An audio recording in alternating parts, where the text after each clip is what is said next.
자, 오늘 요한복음 15장이죠. 요한복음 15장. 요한복음 15장 8절까지만 읽겠습니다.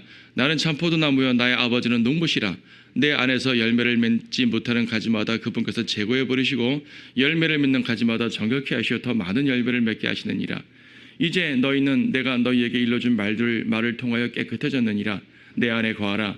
그러면 나도 너희 안에 거하리라. 가지가 포도나무에 붙어있지 아니하면 스스로 열매를 맺을 수 없듯이 너희도 내 안에 거하지 아니하면 역시 그렇게 되리라. 나는 포도나무여 너희는 그 가지들이라. 그가 내 안에 내가 그 안에 거하면 그 사람은 많은 열매를 맺느니라. 이는 나를 떠나서는 너희가 아무것도 할 수 없기 때문이라. 내 안에 거하지 아니하는 사람은 가지처럼 버려져 말라 버리느니라. 그러면 사람들이 그것들을 거두어 불 속에 던질 것이요 그것들은 타버릴 것이라. 너희가 내 안에 거하고 내 말들이 너희 안에 거하면 너희가 원하는 것은 무엇이나 구하라. 그러면 너희에게 이루어지리라. 너희가 많은 열매를 맺는 이 일로 내 아버지께서 영화롭게 되실 것이요 너희는 내 제자들이 되리라. 포도나무 비유를 말씀하셨죠. 포도나무. 나는 참 포도나무요. 예수님 참 포도나무시랍니다. 그럼 우리는 뭐죠? 가지요, 가지. 아버지는 농부고요. 구약에도 포도나무에 대한 이제 이 비유가 몇 개 있어요. 근데 예수님은 복음서 다른 데서도 포도나무에 대한 비유를 많이 말씀하셨죠. 구약이나 다른 마태복음이나 마가복음 같은 나오는 포도나무 비유는 주로 이스라엘 자체를 가리켜서 말하는 거예요. 이스라엘이 포도나무고 올바른 열매를 맺어야 되는데 이사야 5장에 보게 되면은 하나님께서 원하시는 열매를 맺지 못하고 이제 자기들을 위한 열매를 맺음으로 말미암아서 주님께 책망을 받는 내용이 나오는 거죠. 또 마태복음이나 이런 데 보게 되면은 포도원 농부에 대한 비유가 또 나오고 하여튼 이런 모든 것을 보게 되면 포도나무 자체를 이스라엘 민족 하나님께서 이끄시는 이스라엘 왕국 뭐 이런 식으로 비유를 많이 하고 시편 80편에도 마찬가지예요. 포도나무에 대한 언급을 많이 하시는데 여기서는 개념이 아예 달라요. 여기서는 예수님을 포도나무로 말하는 것이고 우리를 가지라고 말합니다. 열매를 맺어야 된다고 말하는 것은 다른 비유하고 유사할 수 있지만은 다른 비유에서는 이스라엘이 하나님 안에서 올바로 행하고 의롭게 행해야 된다라는 그들의 행위를 강조하는 거라면은 여기서는 열매를 공급해 주시는 주체가 하나님이신 예수 그리스도시며 우리는 바로 예수 그리스도를 통해서만 열매를 맺는다는 신약적인 교리로 바뀌어서 말하는 거예요. 다른 데 나오는 포도나무 비유는 다 구약적 비유입니다. 여기서는 신약적 비유가 되는 거죠. 자, 아무리 우리에게 좋은 열매 맺으라 하신다 한들 우리 스스로 열매를 맺을 수가 없잖아요. 우리 스스로 아무 열매 맺을 수 없습니다. 4절에서도 그렇고 너희 스스로 열매를 맺을 수 없듯이라고 말하죠. 그렇죠. 5절에서도 주님을 떠나서는 아무것도 할 수 없습니다. 그래서 열매는 반드시 예수님을 통해서 그래서 예수님이 나무고 우리가 가지란 얘기예요. 가지는 나무에 붙어 있어야지만 됩니다. 근데 이것은 구원에 대한 비유가 아니에요. 사람들이 오해를 해가지고 가지는 나무에 붙어 있어야 된다. 근데 열매를 맺지 못하면 잘라버린다네. 불태워버린다네. 그럼 구원받은 사람도 온전한 열매를 맺지 못하면 구원을 잃어버리는 거 아니야? 열매를 맺어야지 구원받는 거 아니야? 이런 식으로 생각을 한다는 얘기죠. 우리가 주님께 붙어있지 않으면 주님도 우리를 우리 안에 거하지 않으시는구나. 구원에 관한 비유가 되면은 오해가 심하게 됩니다. 그럼 구원의 영원한 보장이 없어지는 거잖아요. 그것이 아니라 이것은 열매에 대한 비유입니다. 자, 열매를 맺는 조건이 뭐죠? 나무에 붙어 있어야 된다 그랬잖아요. 근데 그냥 붙는 것이 아니라 지속적으로 붙어 있어야 돼요. 지속적으로. 계속 붙어 있어야 됩니다. 그러니까 구원에 대한 비유는 더욱더 말이 안 되는 거죠. 주님께 계속 붙어야 돼요. 여러분이 살다 보게 되면 죄도 질 수 있고 물론 죄 지면 안 되지만 죄도 지켜야 되는 것이고 때때로 주님과 밀착한 생활을 하지 못하기도 하고 좀 심하면 좀 죄가 많이 짓고 약간 타락의 길로 접어드는 성도들도 많이 있단 말입니다. 그럼 그들은 구원을 잃어버린 것인가? 아니란 말이죠. 이건 구원에 대한 비유가 아니라 열매에 대한 비유입니다. 2절에서 열매를 맺지 못하는 가지는 제거해버리고 열매를 맺는 가지는 정결케 하셔서 더 많은 열매 맺게 하신다. 여러분 과수 농사해 보신 분들은 누구나 알 겁니다. 꼭 농사는 안 해보셨어도 한번 이제 그 사과 농장 같은 데 가보신 분은 다 알 거예요.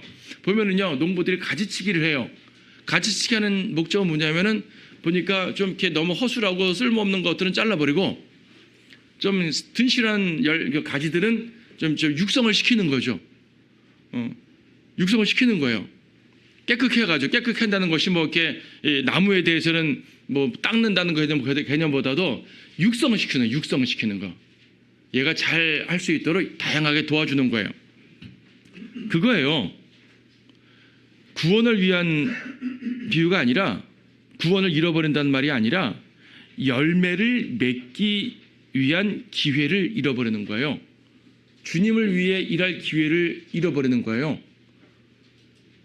주님의 말씀 안에 거하지 아니하고 죄 가운데 지속적으로 거하고 한두 번 죄지면 주님이 책망하시면서 돌이키기 시작하겠지만 지속적으로 그러는 성도와 지속적으로 의를 행하는 성도가 있어요. 신실하게. 그럼 주님께서는 물론 구원을 잃어버리지 않으니까 끝까지 주님의 양떼로서 데리고 가긴 하겠지만 주님의 일을 시킬 때 누구를 일시키겠습니까? 이 사람들을 억지로 고쳐서 시키는 게 나아요? 이 사람들 육성시켜서 이 일을 시키는 게 나아요? 당연히 후자가 낫겠죠. 그래서 여러분들이 주님을 위해서 헌신할수록 더욱더 일할 기회가 많아지는 것이고 주님께 불순종할수록 일할 기회가 점점 더 없어지는 것입니다. 일할 기회가 없어진다는 얘기는 무슨 말입니까? 주님께 상급받을 일이 없어진다는 말이죠. 구원 받자마자 죽었어요. 이 사람은 뭐 당연히 주님의 일할 뭐 기회가 없었으니까 뭐 상응 받지 못해도 억울할 게 없겠죠. 그때라도 구원받은 게 감사하니까. 하지만 구원받고 상당히 오랜 시간 후에 죽었어요. 한 몇십 년, 죽기 전에 몇십 년 전에 구원받았단 말이에요. 그럼 이 사람은 주님을 위해 일할 기회가 꽤 많았을 거 아니겠어요? 근데 이 사람은 그렇지 아니하고 주님의 말씀 안에 거하지 않고 육신 가운데 있으며 세상 가운데 있으며 말씀을 거절하고 죄 가운데 거하게 되면 주님은 그 사람에게 그래? 그러면 나 또 일을 안 시키는 거예요. 예, 주님을 위해 일할 기회가 사라져버립니다. 이건 거기에 대한 비유입니다. 거기에 대한 비유. 가지치기를 통해서 열매를 맺을 수 있도록 잘 육성해 주시는 것입니다. 열매를 잘 맺는 가지에 집중하신다는 비유적 표현이에요. 비유적 표현. 신실한 자들을 더 육성해 주셔요. 여러분 누가복음 19장에 보게 되면은 문화의 비유가 나오잖아요. 열 문화를 이제 한 문화씩 나눠주고 주인이 와서 계산하는데 한 사람은 열 문화를 남겼단 말이에요. 한 문화로. 그래서 열 성읍 다스릴 권세를 가지라고. 어떤 사람은 5 문화를 남겼단 말이에요. 5 성읍 다스릴 권세 가지라고. 어떤 사람은 아무것도 남기지 않고 갖고만 있었단 말입니다. 어떻게 하겠어요? 이걸 빼앗아서 저 사람한테 주라고. 저 사람이 많이 있는데 뭘 더 줍니까? 무슨 말이에요? 가진 자들은 더 받게 된단 말이거든요. 주님을 위해 신실하게 향하는 사람들은요, 더 일할 수 있는 기회를 주시는 것이고, 더 열매를 맺게 하시는 것이고, 더 상급을 받게 하시는 것이고, 더 영광 받게 하시는 것이에요. 그런 전반적인 비유가 되는 것입니다. 구원에 대한 비유가 아니라는 거 여러분이 오해하지 말으셔야 돼요. 자, 내 안에 거하라 그랬습니다. 4절에서 열매 맺는 조건은 뭐라고요? 주님 안에 거하는 것입니다. 스스로 열매 맺을 수 없습니다. 그래서 지속적인 공급이 필요합니다. 여러분이 주님 안에 거하다가도 거하지 않게 되면 그 공급이 끊어지게 되니까 당연히 열매를 맺지 못하겠죠. 그래서 꾸준하게 말씀 안에 거하라는 명령이에요. 구원받으라는 명령 아니죠. 구원받으라는 명령을 다른 데서 많이 하셨어요. 이 본문에서는 구원받으라는 명령이 아니라 말씀 안에 지속적으로 거해서 주님께 열매 맺으라는 그러한 명령인 것입니다. 6절에서도요. 내 안에 거하지 아니하는 사람은 가지처럼 버려져 말라버리느니라. 그러면 사람들이 그것들을 거둬 불 속에 던질 것이요 그것들은 타버릴 것이라. 자, 불 속에 던져버린다 그러죠. 구원 열매 맺지 못하면 지옥불 던진다는 말 아닙니까? 그런 말이 아닙니다. 그런 말이 아니에요. 적용은 어디다 적용하냐면 고린도전서 3장 15절 보게 되면 그리스도의 심판 속에서 우리의 행위가 불타지 않습니까? 그 사람 구원은 받지만 불의에 의해서인 것처럼 그렇게 된다고 말씀하셨습니다. 자, 구원을 잃어버린다는 말 이 본문에서 어디에도 없습니다. 상급을 잃어버리거나 열매 맺을 기회를 잃어버리거나 헌신할 기회를 잃어버리거나 뭐 그런 것들을 말하는 것이에요. 당연히 면류관과 상을 잃어버리게 되겠죠. 예. 자, 말씀 안에 지속적으로 거하면 어떻게 된다 그랬어요? 5절에서 열매를 맺는다 그랬죠. 7절에서는 너희가 내 안에 거하고 내 말이 너희 안에 거하면 너희가 원하는 것은 무엇이나 구하라. 그러면 너희에게 이루어지리라. 예. 기도응답에 대한 언급도 있었네요. 기도응답. 우리가 14장에서는 기도 응답의 중요한 조건이 예수님의 이름으로 구하면 응답하신다 그랬잖아요. 그렇죠? 14장 13절 14절 또 너희가 내 이름으로 무엇이든지 구하면 내가 그것을 행하리니 14절도 너희가 무엇이나 내 이름으로 구하면 내가 행하리라. 주님의 이름으로 기도해야 된다. 예수님의 이름으로 기도해야지 응답됩니다. 하지만 지난 시간에 말씀드렸어요. 예수님의 이름으로 기도한다는 것이 그냥 형식적으로 내가 내 뜻대로 기도한 다음에 예수님의 이름 갖다 붙인다고 되는 것이 아니라고요. 예수님의 뜻대로 행하는 가운데 그분의 이름을 사용해야지 전혀 주님의 뜻과 연관되지 않은 육신적이고 마귀적인 기도를 하면서 예수님의 이름으로 기도합니다 붙인다고 주님이 들어주시겠냐고요. 주님의 서명이 있어야지 들어주시는 건데 주님은 아무 기도에나 서명을 하지 않으신단 말이에요. 그렇잖아요.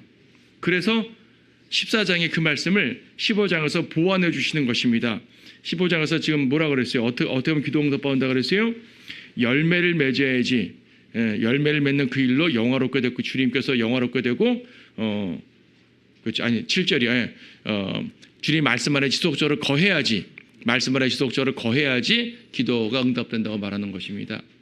말씀 안에 지속적으로 거하며 말씀 속에서 하나님의 뜻을 발견하고 하나님의 뜻대로 기도할 때 주님은 그 기도에 그분의 이름을 사용하도록 허용해 주시는 거예요. 그럼 그 기도가 응답이 되는 것이죠. 하지만 그렇지 아니하면은 아무리 그분의 이름을 갖다 붙인다고 해도 그건 오히려 그분의 명의를 도용한 것이고 사칭한 것이고 문서 위조가 되는 거란 말입니다. 주님은 그런 기도 받지 않으시는 겁니다. 그래서 먼저 주님의 말씀에 온전히 거해야 된다라고 말합니다. 주의 계명들을 지키라고 14장에서도 주의 계명들을 지키라고 말하는 거죠. 그렇게 해야지 내 제자들이 되리라. 8절에서 내 제자들이 되리라. 열매를 맺어야지 제자로 인정을 받는다는 사실입니다. 그래서 이거는 열매 맺는 본문 제자됨의 비유 상급받는 것과 연관된 비유지 구원에 대한 비유가 아니라는 거 분명히 아시기 바라요. 많은 이단들이 이런 구절들을 가지고 구원의 영원한 보장을 반대하는 그러한 교리들을 가지고 있는 거예요. 우리 분명히 알아야 되는 거죠. 자, 9절에서는 아버지께서 나를 사랑하신 것 같이 나도 너희를 사랑하였으니 너희는 내 사랑 안에 계속 거하라. 계속 거하라. 계속 거하라. 내가 내 아버지의 계명들을 지켜서 그분의 사랑 안에 거하는 것 같이 너희도 나의 계명들을 지키면 나의 사랑 안에 거하리라. 여기 보게 되면요, 주님 안에 거한다 그랬잖아요. 주님이 우리 안에 거하고 우리가 주님 안에 거한다. 우리가 주님 안에 거한다라는 말 했을 때 이것을 여러 가지 의미로 말할 수가 있죠. 우리가 주님 안에 거한다는 말을 교리적으로 말할 때는 우리가 구원받아서 그리스도의 몸속으로 들어간다. 그리스도의 몸이 된다. 몸의 지체가 된다라는 신약 교리적인 구원론으로 말하면 그렇게 설명할 수 있지만은 여기서 실제적으로 주님 말씀하시는 것은 두 가지 개념입니다. 우리가 주님 안에 거한다는 것은요, 주님 말씀 안에 거한다는 말이에요.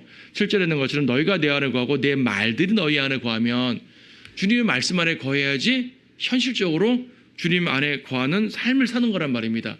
두 번째 9절에서는 주님 안에 거한다는 것을 어떤 의미로 설명하시냐면 너희는 내 사랑 안에 계속 거하라. 주님의 사랑 안에 거하는 거예요. 주님의 말씀 안에 거하는 것이고 주님의 사랑 안에 거하는 겁니다.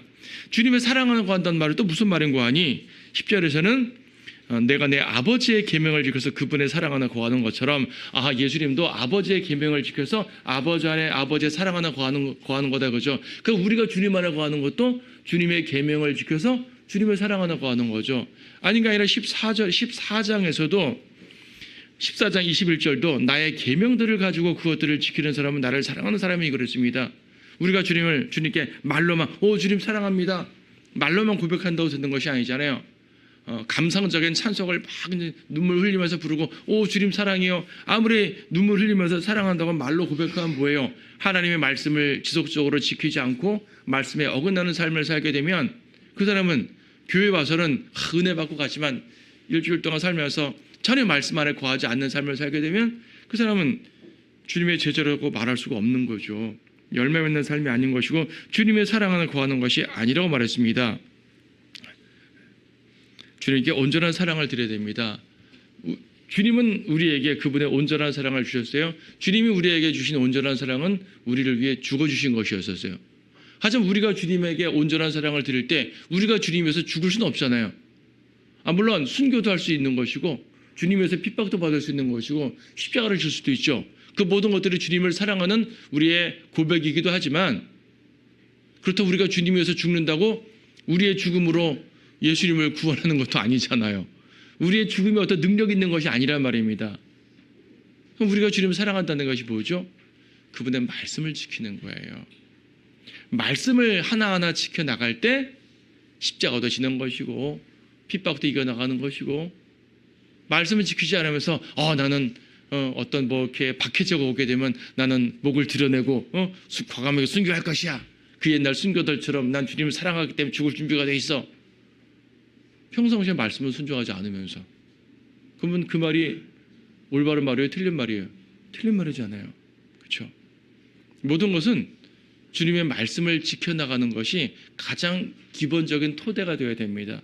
여기에서 더 깊은 헌신을 하기도 하는 것이고 기회가 주어지면 주님 위해서 고난도 받는 것이고 다 그런 것들이란 말입니다. 말씀을 지키지 않으면서 고난만 받으면 그것도 의미가 없는 거죠. 그래서 여러분이 이런저런 고난, 생활의 고난도 받을 수가 있는데 그럴수록 더욱더 말씀을 지키셔요. 그래서 여러분의 고난들이 말씀으로 인한 고난이 되게 되면 상을 받지만 나의 죄 때문에 받는 고난이면은 의미가 없는 거죠. 그건 상이 아니라 오히려 수치만 받게 되는 거죠. 자, 그래서 우리가 주님을 사랑하게 되면 주님의 말씀 안에 거하고 말씀을 지속적으로 지켜야 된다라고 말씀하고 있습니다. 12절에서 나의 계명은 이것이니, 물론 여기서 나의 계명을 지키라라고 말씀하실 때 그것은 주님의 말들, 그래서 주님의 말씀, 전반적인 말씀 자체를 말하는 것이기도 하지만 본문은 또한 그 계명을 서로 사랑, 형제 사랑에 초점 맞춰서 또한 설명하고 있네요. 12절에서는 나의 계명은 이것이니 내가 너희를 사랑하는 것 같이 너희도 서로 사랑하는 것이라. 서로 사랑하라고 말씀하십니다. 형제 사랑입니다. 형제 사랑은 매우 중요한 주님의 계명이죠. 주님의 새 계명이라고까지 말씀하셨고요. 주님께서 모든 율법을 둘로 요약해 주셨을 때 하나님 사랑, 이웃 사랑, 즉 형제 사랑을 말합니다. 본문에서는 바로 그 부분에 초점 맞춰서 논리를 쫙 연결시켜 주시고 있습니다. 13절에서는 주님이 먼저 그 사랑을 행해 주신 것입니다. 친구들을 위하여 자기 생명을 내어놓는 것, 누가 하셨어요? 예수님이 하셨죠. 사람의 친구들을 위하여 자기 생명을 내어놓는 것보다 더 위대한 사랑은 없나니, 주님이 그러한 사랑을 우리에게 주셨습니다. 내가 명령한 대로 너희가 행하면 너희는 나의 친구들이라. 주님께서는 우리를 위해서 목숨 바쳐 사랑하셨는데, 우리가 주님을 사랑하는 건 뭐라 그랬어요? 주님의 말씀을 지키는 거라 그랬지 않습니까? 여기서는 주님의 말씀을 지키는 것을 형제 사랑이라는 포인트로 설명한다 그랬습니다. 그래서 말씀을 지키고 주님의 명령들을 따라야 돼요. 그러면 우리는 주님의 친구라고 불릴 자격이 있는 것입니다. 구원받았다는 이유만으로 친구라고 부르는 것이 아니라 주님을 따르는 제자들을 가리켜서 친구라고 불러주시는 것입니다. 주님은 우리를 친구로 대우하셨어요. 하지만 우리는 그분을 주님으로, 하나님으로, 왕으로 모셔야 됩니다. 그렇죠? 다시 말해, 그렇게 위대하신 하나님이 우리의 친구란 얘기예요. 그렇게 우리를 감싸주신다는 얘기죠. 자, 친구로 대해주신다는 말은 무슨 말입니까? 15절에 있는 것처럼 이제부터는 너희를 종들이라 부르지 아니하리라. 이는 종은 자기 주인이 하는 일을 알지 못하기 때문이라. 내가 너희를 친구들이라고 불렀으니 이는 내가 내 아버지께로부터 들은 모든 것들을 너희에게 알게 하였기 때문이라. 주님께서 아버지께로부터 들은 모든 것들을 알려주신대요. 들은 바를 숨기지 않고 알려주십니다. 여러분 간혹 친구들끼리에 정말 이렇게 비밀스러운 얘기를 하는 친구들이 있잖아요. 심지어 가족들하고는 못 나눈 얘기를 친구들하고 하는 경우도 있어요. 뭐 그럴 수가 있잖아요. 친구란 바로 그런 존재인 것입니다. 모든 것들을 터놓고 이야기할 수 있는 그런 존재. 예수님께서 우리를 친구라고 말씀하신다는 얘기는 우리에게 비밀이 없이 다 알려주신다는 얘기죠. 비밀이 없어요. 구약 선지자들에게는 비밀이 있었어요. 구약 선지자에게는요, 신약 구원에 대한 개념이 없었어요. 십자가로 인해서 유대인과 이방인을 모두 구원하시고 십자가 안에서 그들을 하나로 만드시고 그분의 몸으로 만드시고 그분의 신부로 만드시고 이러한 계획을 몰랐단 말이에요. 구약과 신약 사이에 교회가 펼쳐진다는 사실을 몰랐단 말이에요. 물론 구약에도 메시아의 고난, 죽음에 대한 계시는 있었어요. 메시아의 고난과 영광에 대한 계시는 있었지만 교회에 대한 계시는 없었어요. 지금 우리가 신약을 알고 보니까 이게 교회를 예표하는 거였네 라고 아는 거지, 구약에 그것을 그리스도의 몸인 교회라고 말할 만한 것이 직접은 없단 말입니다. 근데 골로새서나 에베소서 등에 보게 되면은 신약에서 그 진리가 확 드러나가지고 천상의 모든 것들까지도 깜짝 놀라게 만들 만한 하나님의 위대한 지혜였다는 얘기죠.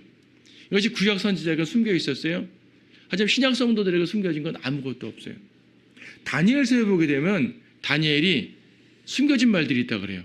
이해하지 못한 것입니다. 감춰진 말씀들이 있었습니다. 하지만 지금 우리에게 감춰진 말씀이 없는 거예요. 계시록까지 다 기록되어 있고 우리는 하나님의 말씀을 신실하게만 대하게 되면, 신실하게만 공부하게 되면 깨달아 알 수 있잖아요. 물론 우리가 부족해서 잘 깨닫지 못하고 때때로 실수할 수도 있죠. 하지만 주님께서 안 가르쳐 준 건 아니란 말입니다.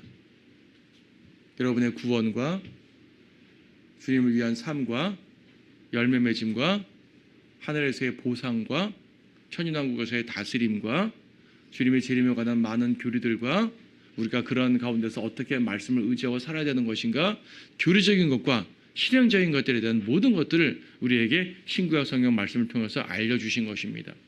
이 이외에 다른 계시는 필요 없죠. 이 계시들을 가지고 우리는 그분의 뜻을 더욱더 알면 되는 것입니다.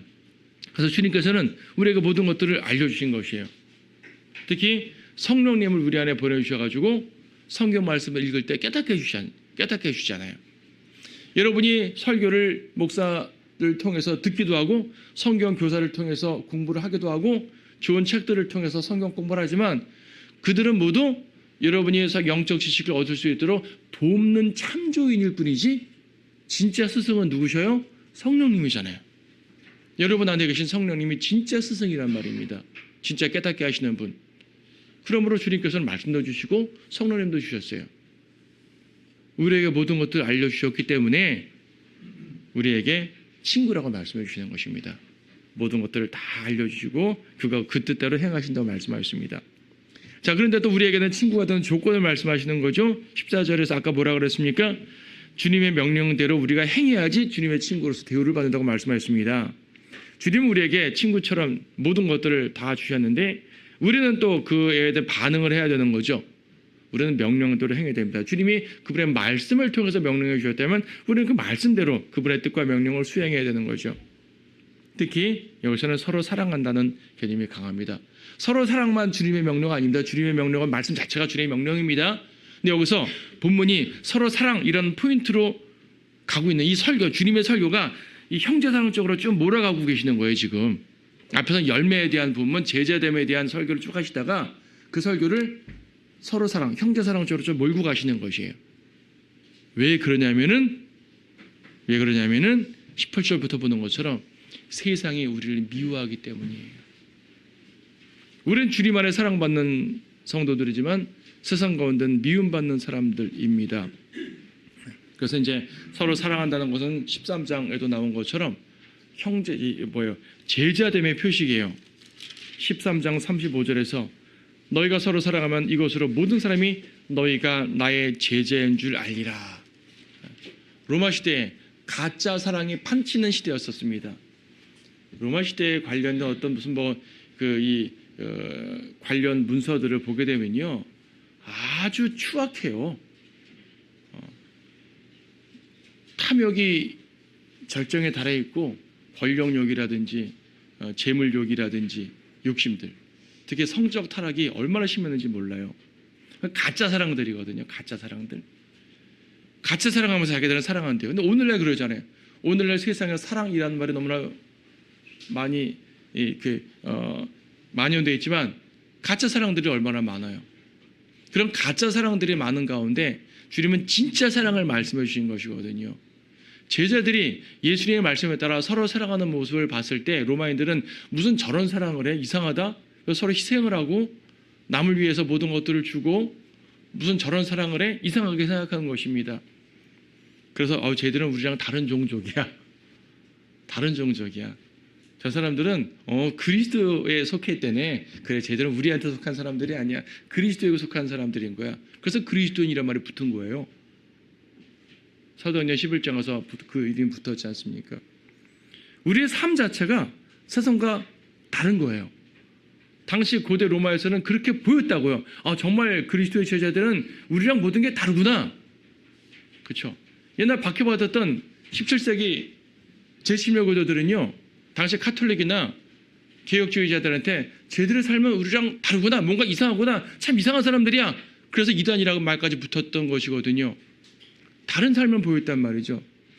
오늘날 성경대로 믿는 그리스도인이라고 말하는 사람들이 과연 당시에 세상으로부터 분리된 그 성도들과 같냐라고 말하게 되면은 참 부끄럽지 않을 수가 없어요.